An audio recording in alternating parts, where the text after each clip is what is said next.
I need to be honest with you about something. There are days, even as a counselor, even as someone who teaches healing for a living, there are days when I look at my own story and I think, can this really be fixed? And if I feel that as a professional, I know you felt it too. That moment when the pain isn't just heavy, it's permanent. When you stop asking God to heal you and start wondering if maybe you're the one person He can't reach. Today, I'm not just speaking to you as a counselor, I'm speaking a blessing over you, and I need you to receive it. Welcome to Elisha's Space. I'm Elisha, counselor, author, and someone who has sat in the broken places, personally and professionally, more times than I can count. Before we go where we're going today, I need you grounded. So breathe with me.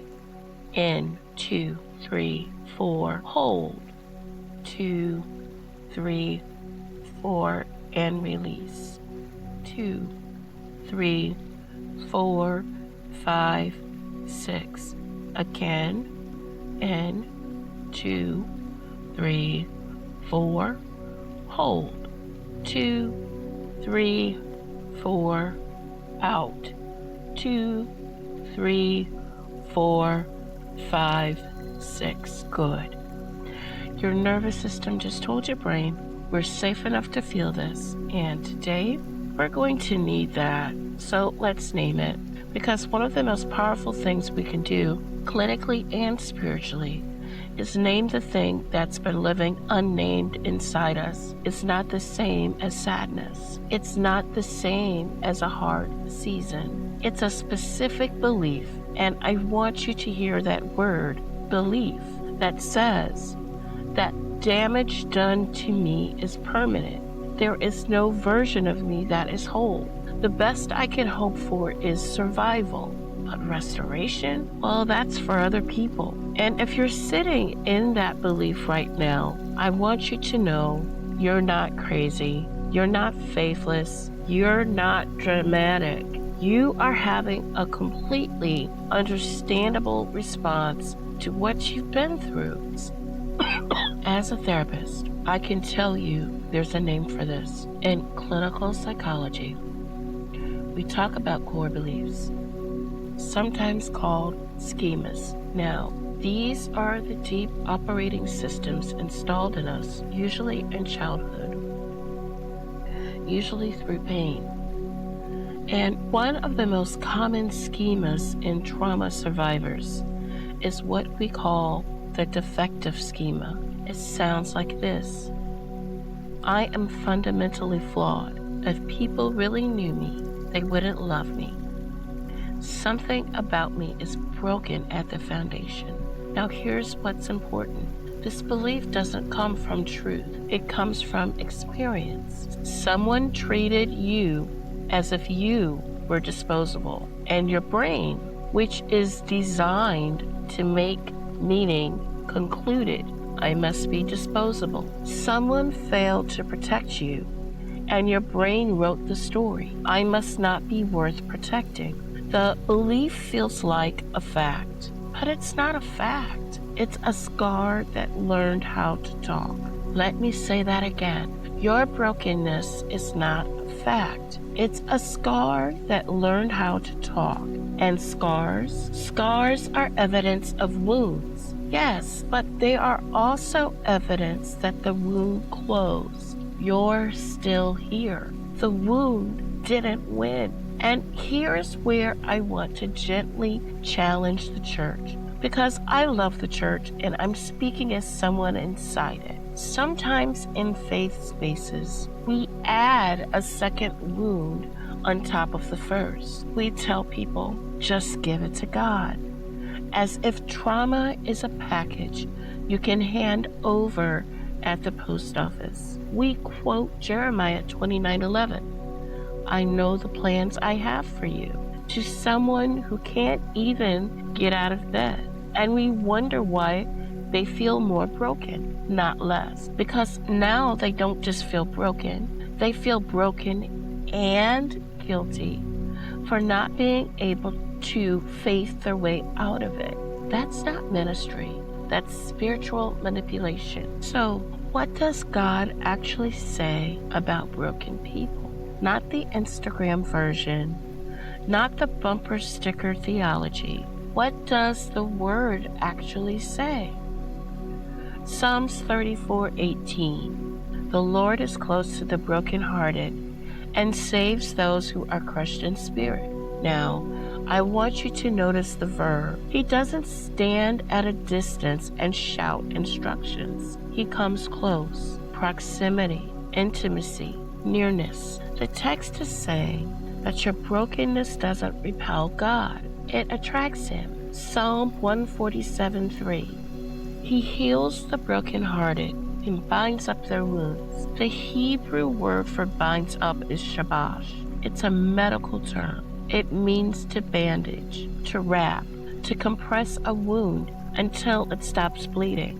God is not doing spiritual theory. He's doing triage. Isaiah 42:3. And this one is about the Messiah. Bruised reed he will not break, and a smoldering wick he will not snuff out. A bruised reed, smoldering wick.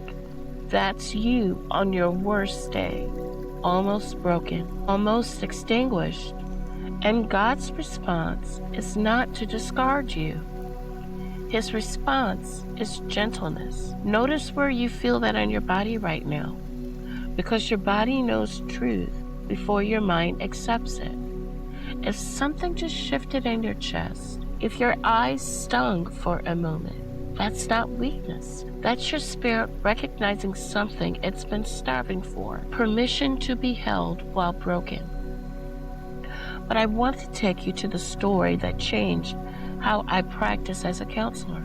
It's in John 11, the raising of Lazarus. Jesus arrives at the tomb, and Lazarus has been dead for 4 days. Martha says to him, and listen to her words, "Lord, if you had been here, my brother would not have died." That's not faith. That's accusation wrapped in grief. She's saying, you were late. You let this happen. I trusted you, and you didn't show up.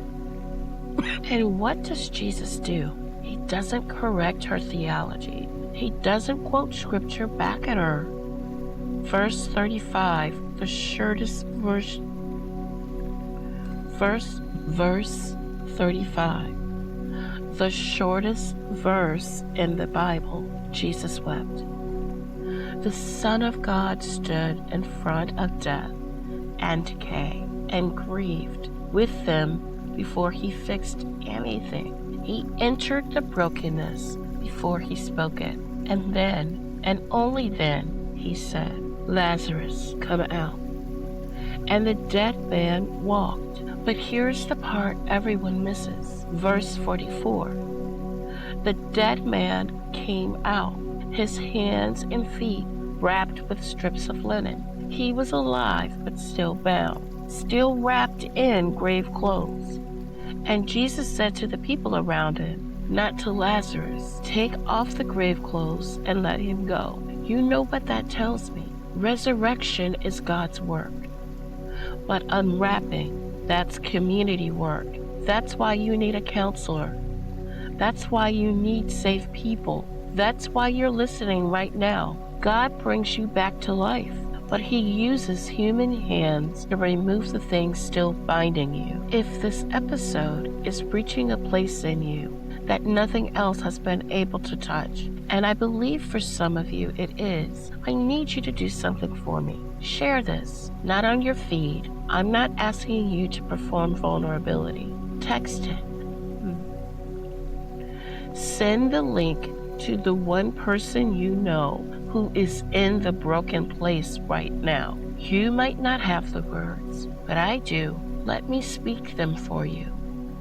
And if you haven't yet, follow Elisha's space wherever you're listening so the next episode finds you, because we're building something here, a space where healing and honesty live in the same room. Now, I want to put my clinician hat on, because one of the reasons people feel broken beyond repair is that they've tried to heal and it didn't seem to work.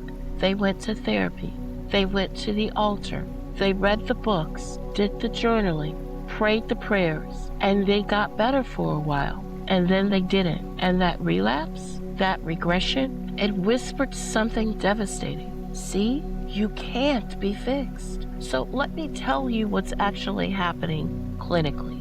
Healing is not a line going up. It's a spiral. You return to the same wounds, the same triggers, the same grief, but you meet them at a different altitude each time. The first time you process your childhood trauma, you're surviving. The second time, you're understanding. The third time, you're integrating. The fourth time, you're teaching someone else. It feels circular. It's actually ascending. There's a concept in neuroscience called neuroplasticity, the brain's ability to form neural pathways at any age. And the research is extraordinary. Studies show that the brain can literally reorganize itself, not just cope with damage, but rewire around it. Dr. Norman Doidge, in his book, The Brain That Changes Itself, documents cases of people whose brains physically restructured after massive injury, not metaphorically, physically. New connections formed where old ones were destroyed. If the physical brain can do that, if neurons can forge new pathways around catastrophic damage, then the idea that you are psychologically beyond repair is not just spiritually false, it's scientifically inaccurate. The architecture of your brain is designed for restoration. And I know what some of you are thinking, but Elisha, you don't know what happened to me. You're right, I don't. But I've sat across from hundreds of people who thought they were the exception. So one case too far gone. And I'm still waiting to meet someone who actually was. I haven't found them yet, and I've been doing this work for a long time. And spiritually, 2 Corinthians chapter 4, verses 8 and 9, Paul writes, "We are hard-pressed on every side, but not crushed, perplexed, but not in despair, persecuted, but not abandoned, struck down, but not destroyed." That "but not," that tiny two-word phrase, is the hinge of your entire story. The enemy will tell you to read the first half, pressed, perplexed, struck down. God is pointing you to the second half, not crushed, not abandoned, not destroyed. I want to give you a framework, and this one comes from Japanese art. It's called Kintsugi. It's the practice of repairing broken pottery with gold. When a bowl shatters, they don't throw it away. They don't try to hide the cracks. They fill the bricks with gold lacquer, and the piece becomes more valuable, more beautiful, because of where it was broken. That is the most accurate picture of biblical redemption I have ever found outside of Scripture. God does not heal you by pretending the breaking never happened. He doesn't return you to who you were before the trauma, because that person didn't know what you know now. He fills the broken places with something precious, and the fracture lines become the most luminous parts of who you are. So here's what I want you to practice this week. I call it Kintsugi journaling, and it's simple, but don't let the simplicity fool you. Simplicity is often where the deepest healing lives. Step 1, name the break. Write it down. I was broken in, and then fill the space. Be specific, not a paragraph, one sentence. Naming it takes it from a feeling that owns you to a fact you can hold. Step 2, name the gold. Ask yourself, what grew in me because of that breaking? What do I know now? What compassion do I carry? What strength did I build in the repair? Write that down too. Step 3, speak the shift. Say this out loud, and I mean out loud, because your ears need to hear your own voice saying it. I was broken in that place, and gold grew from there. I am not beyond repair. I am in the process of becoming more valuable than I was before the breaking. That's it. One break, one gold, one declaration every day this week. If you do this for 7 days, you will begin to notice a shift. Not because the pain is gone, but because the meaning of the pain changes.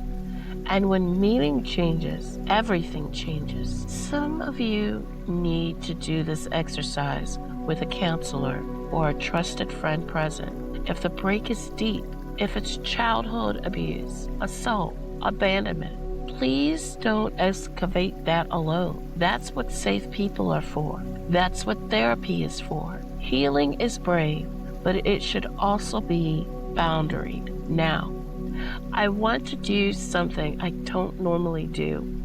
I said in the beginning that this isn't just a teaching episode, it's a blessing.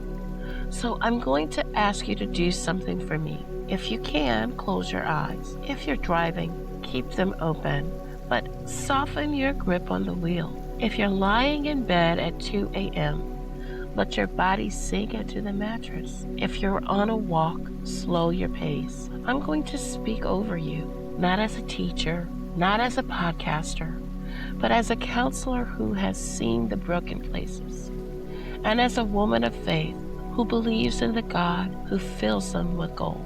Receive this. Blessed are you who feel shattered tonight, not because the shattering was good, but because the one who holds you has never once looked at your pieces and said, this can't be saved. Blessed are you who tried to heal and fell again. The falling was not failure. The falling was a tired body landing in the arms of a God who has never, not once, dropped what he was carrying. Blessed are you who were told that faith should have fixed this by now. Your faith is not measured by the absence of pain. Your faith is measured by the fact that you are still here, still listening, still searching for a voice that tells the truth about you. And the truth is this: you are not a rough draft. You are not God's mistake. You are not the exception to his healing.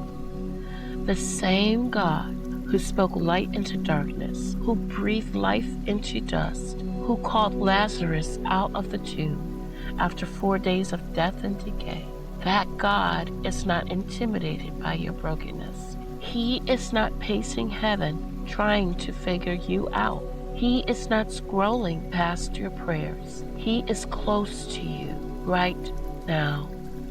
Psalms 34:18 close, binding your wounds close, bruised reed gentle. So hear me, beloved. You are not broken beyond repair. You are broken being repaired right now, in this breath, in this moment. The gold is already in the cracks. You just haven't learned to see it yet, but you will. If you felt something shift during that blessing, if something in your chest unlocked, if tears came, don't judge that.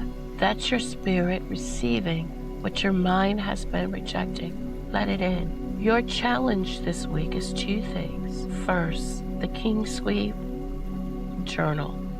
1 break, 1 goal, 1 declaration. Every day for 7 days. Second, I want you to say this out loud every morning before you check your phone. Before the noise starts, say, I am not broken beyond repair. I am broken being repaired. And if you want to go deeper with me, come to our live streams. We meet on Tuesdays and Saturdays. Bring your questions. Bring your stories. Bring your messy, beautiful, gold-veined self.